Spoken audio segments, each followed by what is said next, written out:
अस्सलाम वालेकुम व्यूवर्स। अब जो आपसे बात मैंने करनी थी वो बात करनी थी बैलेंसिंग ऑफ एन अकाउंट के ऊपर।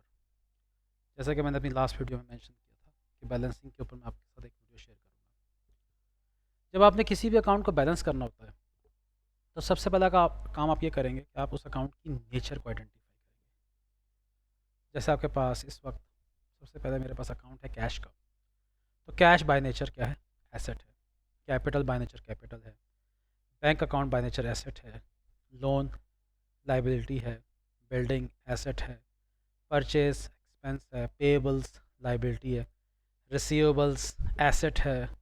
सेल्स इनकम है। ड्राइंग्स बाय नेचर ड्राइंग्स है।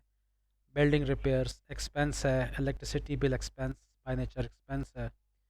Electricity payable account by nature liability है। तो सबसे पहले जो आपने काम करना है वो ये करना है कि आपने step one, what is the nature of the account, आपने नेचर ऑफ द अकाउंट के ऊपर जो है वो बात करनी है कि नेचर ऑफ द अकाउंट क्या है।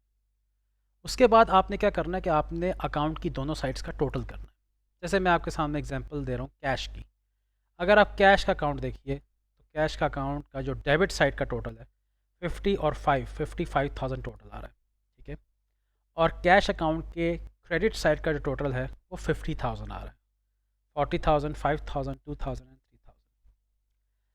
अब मैंने क्या किया कि मैंने यहाँ पर देखिए डेबिट साइड का टोटल 55,000 और क्रेडिट साइड का टोटल 50,000 मैंने दोनों।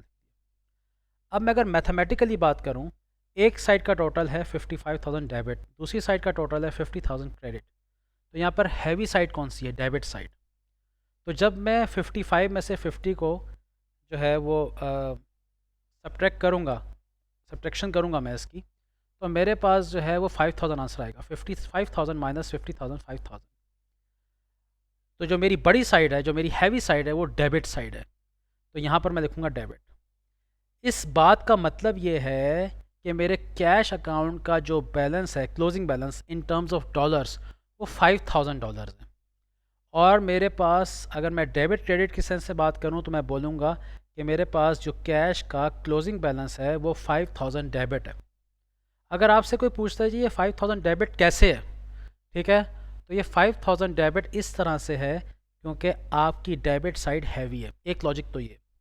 और दूसरी लॉजिक ये है इसकी जो कि ज़्यादा बेहतर है समझने के लिए, वो ये है कि कैश बाय नेचर क्या है? एसेट है। एसेट में जब इंक्रीज़ आता है तो उसको हम डेबिट करते हैं और एसेट में जब डिक्रीज़ आता है तो हम उसको क्रेडिट करते हैं।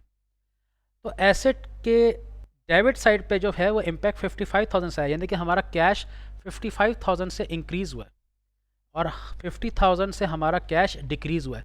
तो अगर आप किसी आम बंदे से ये सवाल करें कि जी 55,000 से मेरा कैश इंक्रीज़ हो रहा है और 50,000 से मेरा कैश डिक्रीज़ हो रहा है, तो अल्टीमेटली क्या आप कमेंट करेंगे इसके ऊपर? तो वो भी आपसे ये कहेगा कि ओके, इट मीन्स कि आपके पास अल्टीमेटली कैश 5,000 से बढ़ रहा है, 5,000 से कैश इंक्रीज़ हो रहा है। इट मीन्स कि 5,000 से अगर कैश इंक्रीज़ हो रहा है तो 5,000 से आपका एसेट इंक्रीज़ हो रहा है, और जब एसेट इंक्रीज़ होता है तो वो डेबिट होता है। तो देखिए, इसीलिए क्लोजिंग बैलेंस को मैंने 5,000 डेबिट लिखा है।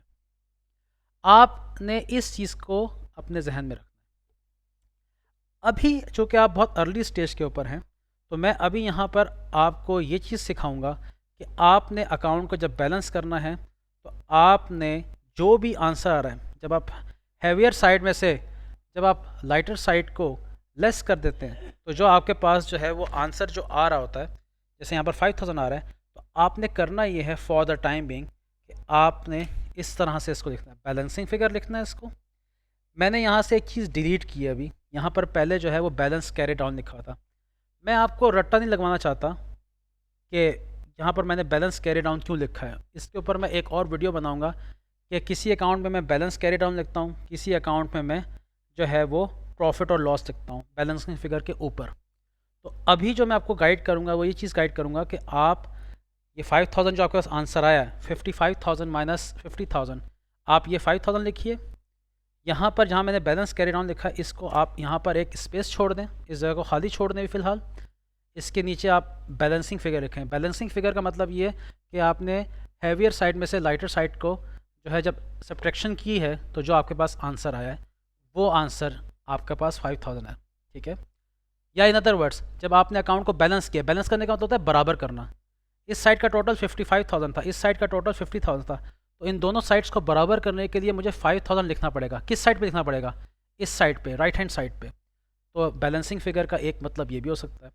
और फिर आपने इसके नीचे ब्रैकेट में लिखना है डेबिट बैलेंस। तो अभी के लिए मैं आपको सिर्फ और सिर्फ ये एडवाइस करूँगा कि यहाँ पर आप स्पेस छोड़ दें, बैलेंसिंग फिगर लिखें और डेबिट बैलेंस लिखें। जो मैंने यहाँ पर बैलेंस कैरी डाउन लिखा हुआ था वो मैंने अभी जानबूझ के डिलीट कर दिया, वो अभी आप मत लिखिए। उसकी वजह ये है कि मैं इसके ऊपर एक और लेक्चर डिलीवर करूँगा और मैं आपको इसकी प्रॉपर लॉजिक बताऊँगा कि किसी बैलेंसिंग फिगर के ऊपर हम बैलेंस कैरी डाउन क्यों लिखते हैं और किसी बैलेंसिंग फिगर के ऊपर जो है वो हम प्रॉफिट और लॉस जो है वो क्यों लिखते हैं। Thank you so much. अगर कोई क्वेश्चन हो तो कमेंट बॉक्स में ज़रूर लिखिएगा। अल्लाह हाफिज़।